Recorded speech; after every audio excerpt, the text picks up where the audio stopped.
ममता बनर्जी बंगाल से यहाँ तक, दिल्ली तक पहुंचकर सिर्फ एसआईआर की बात कर रही हैं और एसआईआर पर चुनाव आयुक्त से मिलते वक्त आपने देखा कि उन्होंने एक खास ड्रेस कोड बनाया था और वो था काला रंग। काला रंग बंगाल में भी उसको बहुत शुभ नहीं माना जाता, लेकिन उसकी कहानी अलग। लेकिन पहले ममता बनर्जी ने एक रिजल्ट अनाउंस कर दिया। हालांकि अभी चुनाव हुए भी नहीं हैं, यहां तक कि चुनाव की तारीखें भी नहीं आई। पहला रिजल्ट निकला है बंगाल का कि कांग्रेस वहां जीरो होने जा रही है। जी हां, इस पर हम बात करेंगे आज आपके साथ। सुप्रभात। धीरेन्द्र पुंडी न्यूज पॉइंट में आप सभी का एक बार फिर से स्वागत है। ममता बनर्जी आखिर एसआईआर से इतना डर क्यों रही हैं? क्योंकि बीजेपी का सामना करने के लिए वो मैदान में उतरती हैं, तमाम नेताओं को सिरे से वो कोसती भी हैं, उनको ललकारती भी हैं और उनको हराने की बात भी करती हैं। लेकिन बार-बार उनकी सुई आकर टिक रही है एसआईआर पर। उन्होंने प्रेस कॉन्फ्रेंस दिल्ली में आके की, यानी एसआईआर पर अभी तक जिस लड़ाई को वो बंगाल में छेड़े हुए थी, उसको उन्होंने दिल्ली के दरवाजे तक लाकर लोगों का ध्यान खींचने की कोशिश की है।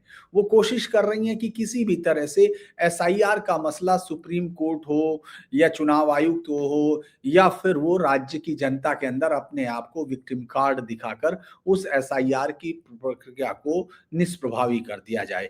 चुनाव से ठीक पहले एसआईआर क्यों हो रहा है? चूंकि एसआईआर तो होता ही स्पेशल इंटेंसिव रिवीजन, जो इंटेंसिव रिवीजन होता था, या इससे पहले चुनाव से पहले मतदाता सूचियां तैयार होती थी और हर चुनाव के पहले होती है। ये ममता बनर्जी को, राज्य की मुख्यमंत्री हैं, तो आसानी से मालूम होगा, क्योंकि इस देश के हर आदमी को मालूम है कि पंचायत चुनाव हो, विधानसभा चुनाव हो या लोकसभा चुनाव हो, उस वक्त चुनाव की सूचियां तैयार की जाती हैं, लेकिन लंबे समय से उनका बहुत गहरा रिवीजन नहीं हुआ था। तो उसी के लिए चुनाव आयोग 29 की तैयारी के लिए तमाम राज्यों में करा रहा है। कोई वो नहीं कि सिर्फ बंगाल में चल रहा हो। इस वक्त 12 राज्यों में इसकी प्रक्रिया चल रही है। तो ऐसे में ममता बनर्जी का डर क्या है? दरअसल उन्होंने दिल्ली में जो प्रेस कॉन्फ्रेंस की, उन्होंने कहा कि 4 राज्यों में चुनाव है, जो बंगाल है, तमिलनाडु है, केरल और असम में है। एसआईआर 3 राज्यों में हो रहा है, लेकिन भाजपा शासित असम में नहीं। एक तो ये है कि असम में पहले अभी उसकी तैयारियां वैसे ही होती रही और एसआईआर पर चूंकि एनआरसी वहां पहले हुआ है, कई सारी चीजें वो इसमें गलत बताने की कोशिश कर रही हैं, क्योंकि वो कह रही हैं कि डबल इंजन की सरकार है, लिहाजा वहां नहीं हो रहा है। इसी तरह डबल इंजन की सरकार बिहार में थी, वहां चुनाव एसआईआर हुआ, यूपी में है, वहां एसआईआर हो रहा है। इसीलिए ममता बनर्जी के इस दावे में कोई दम भी नहीं है, लेकिन वो बता रही हैं। और चूंकि घुसपैठियों पर वो बार बार, चूंकि बीजेपी की सबसे बड़ी जो आरोप है, आपने देखा होगा, बीजेपी अपनी पूरी जो कैंपेन है उसको घुसपैठियों के इर्द गिर्द रखकर ही बंगाल में चुनाव लड़ रही है। तो ममता बनर्जी भी उसी घुसपैठियों के मुद्दे पर बीजेपी पर हमला बोलने की कोशिश कर रही हैं। उनको लग रहा है कि शायद ये इशू उनके वोटर के अंदर ये बात बनाए रखेगा कि ममता बनर्जी उनको बचाने के लिए लड़ती रही, भले ही वो बचा पाई नहीं बचा पाई, वो तो, लेकिन उन्होंने लड़ाई तो पूरी लड़ी। आपको याद होगा कि जब जंगल में लोकतंत्र का चुनाव हुआ था, आपको मालूम है कि बंदर भी चुनाव लड़ा और उसके बाद जो है जब एक बकरी के बच्चे को शेर ने हमला किया तो वो बचाने के लिए बंदर के पास आती है कि राजा साहब न्याय कीजिए। अब बंदर है कि एक पेड़ से, एक डाल से दूसरी डाल, दूसरी डाल से तीसरी डाल तक कूदता रहता है और आखिर में बकरी हताश होकर कहती है कि महाराज, मेरे बच्चे को तो शेर ने खा लिया। तो वो कहता है कि देखिए, कुछ भी हुआ हो, लेकिन मैंने उछल कूद तो पूरी की ना, मेरी मेहनत में तो कमी नहीं थी। तो वही मुझे लगता है कि ममता बनर्जी अपने उन वोटर्स को ये राय देना चाहती है, मैसेज, कि देखिए उछल कूद पूरी हो रही है, बचे ना बचे। क्योंकि जिस तरह से चुनाव आयुक्त के साथ उनकी मीटिंग हुई थी, आपने देखा कितनी दृढ़ता के साथ और साफ गोई के साथ ज्ञानेश कुमार गुप्ता, जो इस देश के मुख्य चुनाव आयुक्त हैं, उन्होंने साफ कहा कि कानून के मुताबिक जो भी कार्य चुनाव आयोग का पास है संवैधानिक तौर पर, वो पूरे करेगा। ममता बनर्जी ने उसमें आपने देखा होगा पूरी वो दोनों ही तरफ से प्रेस को पूरा ब्रीफ किया गया था। तो उन्होंने कहा कि भई वो एसआईआर पीड़ित लेके आई। अपनी प्रेस कॉन्फ्रेंस उन्होंने जो मंगल को की थी, उसमें उन्होंने ये बताया था कि वो वहाँ से पीड़ित लेके आई थी, लेकिन वो लाखों लोगों का जिसका दावा कर रही थी, अगर वो लाखों लोग होते तो ममता बनर्जी उन नेताओं में से है जो ट्रेनें भर के वो बंगाल से दिल्ली तक ले आती, मार्च कराती और वो सारी देश के सामने इस बात को बताती कि उनके साथ आखिर हो क्या रहा है। लेकिन वही बात आपने बिहार में भी देखा कि बिहार में भी तमाम विपक्षी दल दावे करते रहे, यहाँ तक कि राहुल गांधी ने जिन लोगों को बुलाकर कि ये सब लोग मृत हैं, उनके साथ चाय पी थी कि ये रिपोर्ट उसमें जनगणना में तो इनको मृत बताया गया, लेकिन मैं इनके साथ चाय पी रहा हूँ। उनको लेकर भी सुप्रीम कोर्ट की दहलीज पर नहीं चढ़े, सुप्रीम कोर्ट की सीढ़ियाँ लेकर जो कोर्ट नंबर 1 है, उसके अंदर अगर वो चले जाते, तो शायद मुझे लगता है एसआईआर पर जो सुप्रीम कोर्ट जो सबूत मांग रहा था, वो एक ज़्यादा बेहतर होता, लेकिन चूँकि ना वो सबूत थे और ना ही वो सीढ़ियाँ चढ़े। उसी तरह से ममता बनर्जी जिन लोगों को लेके आई हैं, उनके सबूतों के बारे में अभी तक कोई खुलासा नहीं किया, नहीं तो चुनाव आयोग को उसका जवाब देना पड़ता और खुद ममता बनर्जी इस समय कोर्ट में लड़ रही हैं, सुप्रीम कोर्ट में। तो लिहाजा वो वहां भी दे सकती थी उन सबूतों को, उनको वहां भी नहीं दिया गया। ममता बनर्जी की अगर हम लोग बातें देखें तो उन्होंने सीधी तौर पर वही कहा कि भाई डबल इंजन की सरकार है। और अच्छा, चूंकि पहले चरण में 58 लाख लोगों का नाम उठाया, पीड़ित लोगों को खुद का बचाव करने का मौका नहीं दिया, हकीकत की जांच किए बिना इंटेलिजेंस ऑफिशियल आर्टिफिशियल इंटेलिजेंस का दुरुपयोग किया जा रहा है। ये आरोप वो लगातार लगा रही है और दूसरे राज्यों में भी ये आरोप लगाए गए जो अदालत में कहीं नहीं टिके। यहाँ तक कि जो डबल इंजन की सरकारों वाले राज्य में सबसे ज्यादा नाम जिसका लिया जाता है, जहां से ये नारा भी आपको ज्यादा लगता है कि बहुत बड़ा चला था, वो है उत्तर प्रदेश। उत्तर प्रदेश में लगभग 3 करोड़ के करीब नाम हट चुके हैं। तो उस पर कोई नहीं कह रहा, मतलब खुद ममता बनर्जी नहीं कह रही, यहां तक कि अखिलेश यादव ने कहा कि अब मुसलमानों के 1 करोड़ नाम काटने की एक साजिश है। पेन ड्राइव का उन्होंने एक कारण भी बताया, लेकिन आप देखेंगे कि उत्तर प्रदेश में इस मुद्दे पर कोई चर्चा तक नहीं हो रही। गाहे बगाए जब संसद में होते हैं, दिल्ली में होते हैं, कुछ ना कुछ नहीं होता तो अखिलेश इस मुद्दे को जरूर उठा देते हैं, लेकिन उनके लोग सड़कों पर नहीं है। उनके लोग अगर मणिकर्णिका घाट पर हैं, अभी मुक्तेश्वर आनंद पर चर्चा कर रहे हैं, उस तरह से वो एसआईआर पर चर्चा नहीं कर रहे हैं, क्योंकि सबको मालूम है कि एसआईआर में चुनाव आयोग इस बात का भरसक प्रयत्न कर रहा है कि गड़बड़ियां ना हो, क्योंकि उसी को लेकर लोग ये सुप्रीम कोर्ट में जाएंगे। अब चूंकि चुनाव आयोग को उन्होंने 6 पत्र लिखे और आपको मालूम है उनके पत्रों में क्या होता था, कुछ का कुछ लिख रही हैं। ये लोग मर रहे हैं, हर रोज 4 लोग उससे मर रहे हैं, परेशानियों से मर रहे हैं, और जब वो जो चुनाव आयोग उनकी मेडिकल रिपोर्ट मांगता है तो वो नहीं दी जाती, और जो कागज की बात है वो भी पेश नहीं किए जाते, लेकिन वो खत लिख रही हैं। और क्योंकि उनको मालूम है कि उनके पास बोलने के लिए कुछ ना कुछ तो होगा, वो कह रहे हैं कि हमने 6 पत्र लिखे, हमारे लोग प्रतिनिधिमंडल भी जाके चुनाव आयोग से मिला, लेकिन हमको जवाब नहीं मिल रहा है। दिल्ली की प्रेस को शायद ये अंदाज नहीं है, मैंने आपको कहा कि वो दिल्ली आई ही इसीलिए है, ये बताने के लिए आई है कि साहब देखिए, अभी तो हम एसआईआर की लड़ाई बंगाल की सड़कों पर लड़ रहे हैं, लेकिन ये लड़ाई दिल्ली में भी होगी, और इसीलिए वो आए कि बंगाल में क्या चल रहा है ये दिल्ली के मीडिया को पता नहीं है। ये आपकी गलती नहीं है, क्योंकि आज की व्यवस्था है जहां असली मुद्दे सही तरह से आ नहीं रहे हैं। वो इसी व्यवस्था में लंबे समय से राज कर रही हैं। 2016 से तो सत्ता में भी है, 2011 से तो वो सत्ता में भी है, और इससे पहले भी वो मुख्य विपक्षी पार्टी के तौर पर रही है। 1998 में उन्होंने अपनी पार्टी भी बना ली थी, तो ये व्यवस्था तो उनको मालूम है। वो केंद्र सरकार में मंत्री भी रही हैं, लेकिन अचानक उनको लग रहा है कि ये व्यवस्था खराब हो गई, और उनके साथ उनके भतीजे आपने देखा ही, अभिषेक बनर्जी, जो इस पूरे मामले में कदम ताल करते हुए नजर आ रहे हैं। वो कह रहे हैं कि साहब चुनाव आयोग अपने दिशा निर्देशों का वही सारे सिल, चूंकि एक लेफ्ट ने इनको एक चीज जरूर सिखाई है कि आप कागज पूरे करते रहो। कागज पूरे करना यानी रेफरेंस के लिए कुछ भी लिखते रहो, लेकिन आप भेजते रहो, ताकि जब आपको कहीं आरोप लगाने हो तो आप उन सब का रेफरेंस का इस्तेमाल कर सके। ये लेफ्ट की एक ताकत है, जो अक्सर आपने देखा होगा विक्टिमहुड के एक फर्जी कार्ड में हमेशा चलती है, चाहे वो मुस्लिम विक्टिमहुड का कार्ड हो उसमें भी चलती है, तो वो यहाँ भी चल रही है। तो इन्होंने किया है। इसके बाद आपने देखा, क्योंकि जो लड़ाई हुई थी ममता बनर्जी ने, जब वो दिल्ली, चूंकि दिल्ली में 2 दिन ऐसे चुनाव के वक्त में जब वहां हर रोज आपकी रैलियां लगी हुई हो, 100 दिन से भी कम का समय चुनाव आने में बचा हुआ हो, तब ये बहुत मुश्किल होता है कि कोई मुख्यमंत्री दिल्ली में 2 दिन बिताए, जबकि अपनी पार्टी के वही स्टार कैंपेनर हो, वही स्टार स्कीम करने वाले हों और वही पूरे फंड की भी देखभाल करने वाले हों, वही हों और वो दिल्ली में 2 दिन बिताएँ, तो इसका मतलब आप समझ सकते हैं कि लड़ाई का फ्रंट कहीं और है, लड़ाई बीजेपी से ज़्यादा एसआईआर से है, क्योंकि बीजेपी वहाँ अब कार्यकर्ताओं के अपने दम पर खड़ी हुई, यानी उनके जो कार्यकर्ता हैं या उनके वोटर हैं, वही वहाँ लड़ाई लड़ रहे हैं। बाकी तो नेताओं का आना-जाना चूँकि वो होगा, जाएँगे तो उनके साथ कुछ पत्रकार भी चले जाएँगे, पत्रकार चले जाएँगे तो वो कवर कर लेंगे तो कहीं न कहीं दिख भी जाएगा।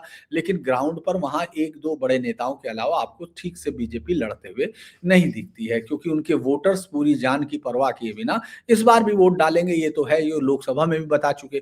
तो ममता बनर्जी जब काली शॉल ओढ़ के मिली, तो उनके साथ 13 परिवार, वही मैंने जो बताया था वो थे, लेकिन वहाँ पूरा उन्होंने बाहर निकलते याद है कहा था कि ऐसा झूठा चुनाव आयुक्त नहीं देखा।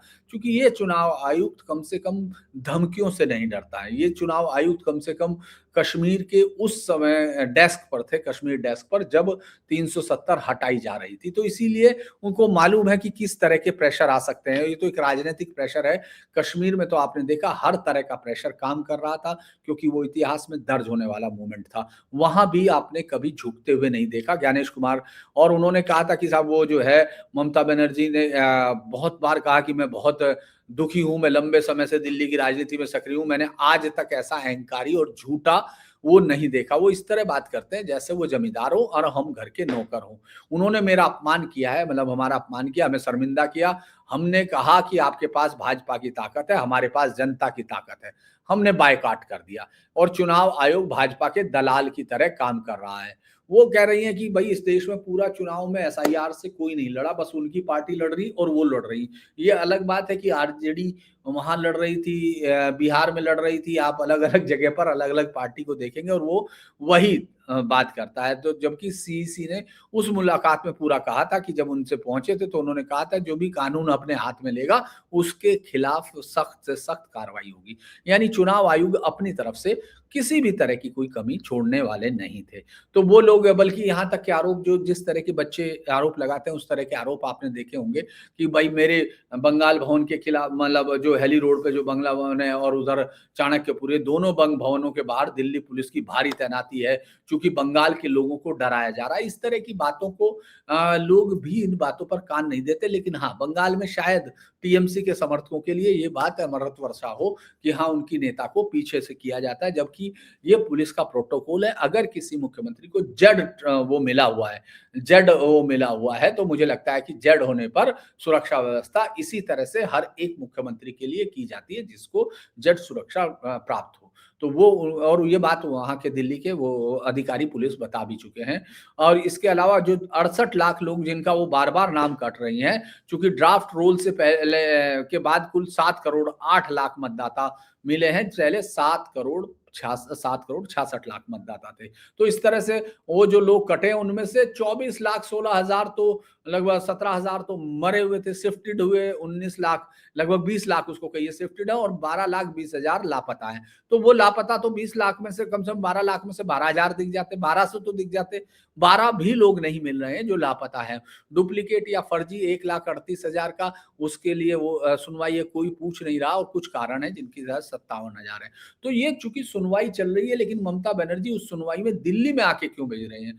पहले चरण में 30 लाख मतदाताओं को नोटिस भेजे गए, जिनके इन्यूमरेशन फॉर्म में प्रोजीनी मैपिंग यानी वंशावली दर्ज की गई थी, जिसको लेकर याद होगा आपको सुप्रीम कोर्ट में भी आए थे, और सुप्रीम कोर्ट ने कहा था कि हाँ, 15 साल का अंतर हो सकता है माँ बाप में, आप बाल विवाह नहीं जानते हैं क्या?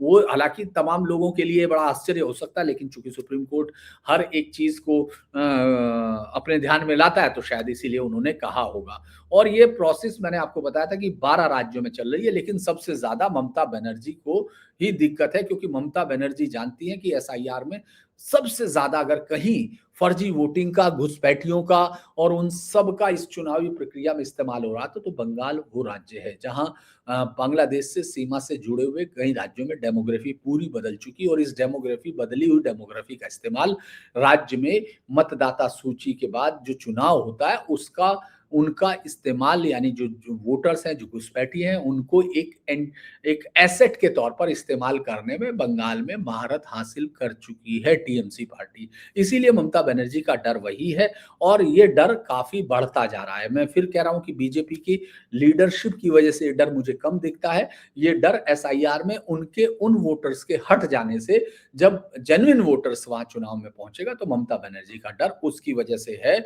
और उन्होंने उससे पहले याद होगा यहाँ आने से पहले शुक्रवार को ही उन्होंने बंगाल में कहा था कि भई हर रोज़ 3 से 4 लोग आत्महत्या कर रहे हैं, 110 लोग आत्महत्या कर चुके, 40-45 लोग जो है ज़िंदगी और मौत से जूझ रहे हैं और वो कह रहे हैं कि हमें अब तक भी ये साबित करना पड़ रहा हम इस देश के नागरिक हैं। ये बात तो आप ये देखिए, ये बात जो है उत्तर प्रदेश में भी साबित करनी पड़ रही है, इसमें कोई बड़ी चीज़ तो है नहीं, क्योंकि आपको कुछ ना कुछ डॉक्यूमेंट्स देने पड़ते हैं। आप याद कीजिए जब लोग बेनिफिट लेते हैं सरकार से या कुछ भी, यहाँ तक कि टेलीफ़ोन लाइनें भी लेते थे, तो याद होगा आपको अपना कंज़्यूमर वो करना पड़ता है, नो योर जो कस्टमर, तो केवाईसी आपको कराना पड़ता है। ये कोई ऐसी चीज़ नहीं, लेकिन इन सब का इस्तेमाल किया जा रहा है। अब उन्होंने अपना उदाहरण भी दिया था कि देखिए साहब, मेरा नाम बनर्जी भी है और मेरा नाम बंदोपाध्याय भी है। अब इस तरह की बनर्जी और बंदोपाध्याय के कारण एसआईआर वालों को ये तर्क समझ में नहीं आ रहा, लेकिन उनको मालूम होना चाहिए कि मुझे धीरेन्द्र कहा जाता है, तो डीएचआई और डीएचईई दोनों अलग-अलग हैं, लेकिन उनको ये मालूम होगा कि जो मैं अपनी मार्कशीट में लिखता हूँ, वही नाम वैलिड होगा, चाहे वो आई लिखूँ या ई लिखूँ। इतनी छोटी-सी बात है, ममता बनर्जी अपने उसमें नहीं समझ रहे हैं। इसके अलावा हमने जो दूसरा इसका इश्यू था कि आखिर कांग्रेस का क्या रिजल्ट आउट हुआ। ममता बनर्जी ने एक बात साफ कर दी कि वो कोई भी चुनाव में अब गठबंधन नहीं करने जा रही। इस बार भी कांग्रेस की तरफ से अंदर खाने ये कोशिश की जा रही थी। हालाँकि कांग्रेस के नेता ये ब्रेव फेस के साथ आना चाहते थे कि वो इस चुनाव में अकेले लड़ेंगे, तमाम सीटों पर लड़ेंगे। पिछली बार वो 0 बटा सन्नाटा कांग्रेस को मिला था। इस बार भी ये तय हो चुका कि 0 बटा सन्नाटा कांग्रेस के हाथ में आ रहा है, क्योंकि टीएमसी ने वो हाथ झटक दिया। जिन लोगों को लग रहा था कि एसआईआर पर या राहुल गांधी की इस उछल-कूद से जो उन्होंने संसद में देखी है, जिनको ये लग रहा था कि शायद राहुल गांधी के लिए राहुल गांधी की इस उछल-कूद में या जिसमें साथ दे रहे हैं, आपने देखा होगा टीएमसी के लोग भी लोकसभा में, राज्यसभा में एनडी गठबंधन के साथ दिखते हैं, लेकिन ममता बनर्जी दिल्ली की सीमा पार होते ही कांग्रेस का हाथ झटक देती हैं। ये उन्होंने अपनी उस बातचीत से साफ कर दिया कि वो किसी के साथ गठबंधन करने नहीं जा रही हैं। अगर हम इसमें कांग्रेस को देखते हैं, तो यही बात मैं आपसे कह रहा था कि कांग्रेस जो है, कोई भी उसके पास ये ताकत नहीं बची हुई है कि वो बंगाल में कुछ हासिल कर सके। इसीलिए इसका रिश्ता मुझे लगता है कि राहुल गांधी के साथ जुड़ता है। अगर हम लोग उसको देखते हैं, मैं ऐसा क्यों कह रहा हूं, तो दरअसल 1998 में जब से कांग्रेस छोड़ के ममता बनर्जी ने टीएमसी बनाई थी, तब से वहां कांग्रेस का अस्तित्व जो है एक तरह से बिल्कुल डूब चुका है। 2001 में टीएमसी प्लस कांग्रेस गठबंधन ने चुनाव लड़ा था मिलके और कुल 89 सीट मिली थी। उस समय टीएमसी को 60 सीट मिली थी और कांग्रेस 26 सीटों पर थी। यानी कांग्रेस की ताकत आपको वहां 2001 में 26 सीटों पर सिमट गई। जैसे ही लेफ्ट का मुकाबला टीएमसी करती हुई दिखाई देने लगी, लोगों ने कांग्रेस का बिल्कुल साथ छोड़ दिया। लेफ्ट फ्रंट को 199 सीटें 2001 में मिली थी, यानी कांग्रेस के पास 26 सीटें थी। 2006 में यूपीए के तहत फिर दोबारा से लड़ी, अकेले लड़ी, मुख्यतः या सीमित जगह पर लड़ी थी, तो 21 सीटें उसको मिली थी 2006 में। टीएमसी एनडीए के साथ थी उस वक्त, यानी बीजेपी के साथ मिलकर लड़ी थी, तब उनको 30 सीटें मिली थी। ये हम लोग उस समय की बात कर रहे हैं जो 2006 का कांग्रेस का था। और लेफ्ट के साथ 30 सीटें, लेफ्ट फ्रंट फिर जीता था। लेफ्ट फ्रंट ने 235 सीटें हासिल की थी, यानी कांग्रेस फिर भी तीसरे ही नंबर पर रह गई थी। उसके बाद 2009 का लोकसभा चुनाव हम लोग गौर करते हैं, तो टीएमसी प्लस कांग्रेस गठबंधन लेफ्ट के खिलाफ लड़ा था। टीएमसी को 19 सीटें मिली थी, कांग्रेस को 6 सीटें मिली थी 40 में। तो यानी 25 सीटों के साथ ये गठबंधन था, लेकिन कांग्रेस उस अपने खूबसूरत स्वर्णिम दौर में 6 सीटें ले पाई थी। उसके बाद 2011 का विधानसभा चुनाव होता है। टीएमसी यूपीए गठबंधन में, यानी टीएमसी, कांग्रेस, एसयूसी, आईसी मिलके लड़ी थी। टीएमसी को 184 सीटें मिली थी, जिससे वो सत्ता बनाने में कामयाब हुई थी। कांग्रेस को 42। ये कांग्रेस का हाल फिलहाल के दशकों का सबसे बेहतरीन प्रदर्शन था। कुल 227 सीटों में इस गठबंधन को जीत मिली थी और लेफ्ट फ्रंट की सत्ता 34 साल बाद गायब हो गई थी। कांग्रेस को कहाँ था, जो उसका मालदा, मुर्शिदाबाद यानी जो मुस्लिम बेल्ट थी, जो उसकी थी। ये जो सबसे बड़ी बात ये है कि ममता बनर्जी क्यों शेयर नहीं करना चाहती। ममता बनर्जी जानती है कि उन्होंने मुस्लिम वोटर्स को कांग्रेस से ही हासिल किया था, तो लिहाजा वो कांग्रेस के पास अगर ये गठबंधन जरा सा भी होता है तो वो 1 इंच भी जगह कांग्रेस को वापसी की नहीं देना चाहती। इसी तरह से अगर हम लोग 2016 का चुनाव देखते हैं विधानसभा का, तो उसमें कांग्रेस प्लस लेफ्ट गठबंधन जो secular democratic alliance SDA, Congress 44 सीटें मिलती हैं, 12.5% वोटर्स को मिलता है। लेफ्ट 32 सीटों पर है, यानी कांग्रेस उसमें ज्यादा दिखाई देती है, चूंकि लेफ्ट फ्रंट का मुझे लगता है कांग्रेस 44 सीटें, लेफ्ट 32 सीटें और कुल मिला के टीएमसी को 211 सीटें मिली। गठबंधन टीएमसी के खिलाफ खड़ा हुआ था, लेकिन ये प्रयोग भी विफल हो गया था। 2019 लोकसभा में कांग्रेस को कुल 2 सीटें मिली और 5.7% वोट बैंक था। आपको याद होगा कि 2019 में बीजेपी को उस राज्य में सबसे बड़ी सफलता मिली थी उनके हिसाब से, जब उनके पास 18 सीटें आई थी। तो अब उसके बाद 2021 का विधानसभा देख लेते हैं। संयुक्त मोर्चा कांग्रेस, लेफ्ट और इंडियन सेकुलर फ्रंट, आपको याद होगा फुरफुरा शरीफ के अंसारी का था। कांग्रेस को 0 सीटें मिली थी। गठबंधन को 4 सीटें, 8% वोट कटने का फायदा टीएमसी को मिला था, चूंकि 8% वोट मिले थे और पहली बार कांग्रेस लेफ्ट 0 पर थी। आईएसएफ का एक कैंडिडेट जीता था। 2024 में जो है इंडिया गठबंधन के साथ एक सीमित सा समझौता था, लेकिन वो अलग था। कांग्रेस को 1 सीट मिली, यानी 4.7, टीएमसी को 29 और बीजेपी 12 सीटों पर। बीजेपी घटी थी लेकिन वोट बैंक बढ़ा था, टीएमसी बढ़ी थी लेकिन वोट बैंक घटा था। अब जो टीएमसी ने कांग्रेस का सीट शेयरिंग से मना कर दिया, उसमें कांग्रेस को कम से कम 2-3 सीटें भी नहीं दी। कांग्रेस 2-3 सीटों पर गिर के मांग रही थी। इससे जो है कांग्रेस की संभावना बिल्कुल खत्म हो गई है, क्योंकि 2021 में देखें तो 3 से 6% में घूम रही थी और टीएमसी 45 से 48% पर है। उधर बीजेपी 38 से 40% के बीच में घूम रही है, यानी कोई भी सीट उसमें ध्रुवीकरण के बीच में कांग्रेस को मिलती हुई नहीं दिख रही है। कांग्रेस के जो पॉकेट्स थे, जो वोट कटर्स, वो कहीं बन सकती थी। 0 से 2 सीटें मालदा, मुर्शिदाबाद जैसी जगह में वो वहां से सफाया हो चुका, तो यानी लगभग वाइप आउट है। अगर हम लोग कांग्रेस को देखें तो सबसे आखिरी बार 2016 में 12.2% वोट मिले थे। इसके अलावा उसको उसके बाद सबसे नीचे गिरती जा रही, यानी 2016 उसका गोल्डन पीरियड था। लास्ट समय यानी 10 साल पहले वो गोल्डन पीरियड से गुजर चुकी। लोकसभा में 2001 के बाद से उसका चुनाव हर बार 15% वोटों से नीचे होता है। अगर हम उसकी सीटों को अगर ऐसे भी नहीं देखें तो ये कांग्रेस का नेता प्रतिपक्ष 2016 में बना था। उसके बाद उसका, चूंकि कांग्रेस विपक्षी दल बनी थी, उसके बाद से कांग्रेस कहीं भी साफ नहीं है। पश्चिम बंगाल में कांग्रेस का संरचनात्मक, सामाजिक, राजनीतिक, रणनीतिक तौर पर सफाया हो चुका है। अगर हम इसको ये कहें कि कितने सीटों पर जमानतें जब्त होती हैं, ये बड़ा इंटरेस्टिंग है कि वेस्ट बंगाल में कांग्रेस की सीटों पर कितने कितने पर 2021 में कांग्रेस ने 92 सीटों पर अपने कैंडिडेट उतारे थे और 0 सीट जीती थी, जैसा मैंने बताया था। और राज्य में उसका टोटल वोट उसका 2.9 मिला था। लेकिन जैसे कांग्रेस में कहा उन्होंने, ग्वालपोखर में और माटीगारा में, जिसको नक्सलबाड़ी कहा जाता, वहां उन्होंने, राहुल गांधी ने चुनाव प्रचार किया था। मैंने आपको वो वीडियो भी दिखाए थे। वहां लगभग सभी यानी 92 सीटों पर जमानतें जब्त हुई थी। कोई भी सीट पे वो 16.67 यानी 1/6% वोट चाहिए था, वो नहीं मिला और टीएमसी को फायदा दिया बजाय इसके कि वो बीजेपी को दिया।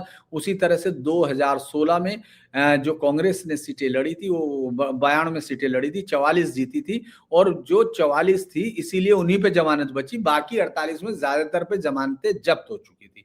यानी अगर मैं ये कहूं कि कांग्रेस वैसे तो बहुत लंबा है, लेकिन अगर मैं यहीं इसको खत्म करूं तो ये बताता है कि कांग्रेस की हालत वो जब ही वो बचा पाती है जमानत, जब वो किसी गठबंधन में होती है। और आज की डेट में उसका कोई गठबंधन नहीं है। लेफ्ट भी उसके साथ चुनाव होगा या नहीं होगा, ये देखना बहुत ही इंटरेस्टिंग होगा, क्योंकि फिर केरल में जाकर उनको पिछली बार जिस तरह का याद है मुझे, जब वो केरल के वहां आए थे चुनाव प्रचार करने के लिए, तो केरल में उन पर बहुत सारे सवाल खड़े हुए थे। तो इस बार बड़ी इंटरेस्टिंग है कि ममता बनर्जी अपने आप को बीजेपी से कमजोर नहीं मान रही हैं, बीजेपी के सामने नेताओं की टिकी हुई हैं, लेकिन उनको चुनाव आयोग की कोई काट समझ में नहीं आ रही। उधर बीजेपी कांग्रेस को आप संसद में हल्ला मचाते हुए या जो लोग संसद को देख रहे हों, उनको लगता हो कि राहुल गांधी एक बहुत बड़े नेता के तौर पर उभर रहे हैं, लेकिन हकीकत यह है कि ज़मीन उनके हाथ पैरों के नीचे से बहुत तेज़ी से खिसक रही है। अगर आपको ये वीडियो अच्छा लगा हो तो आप लाइक कीजिए, सब्सक्राइब कीजिए, शेयर कीजिए और हमारे चैनल को सहयोग भी करें। आज के लिए इतना ही। आपका दिन शुभ हो। नमस्कार।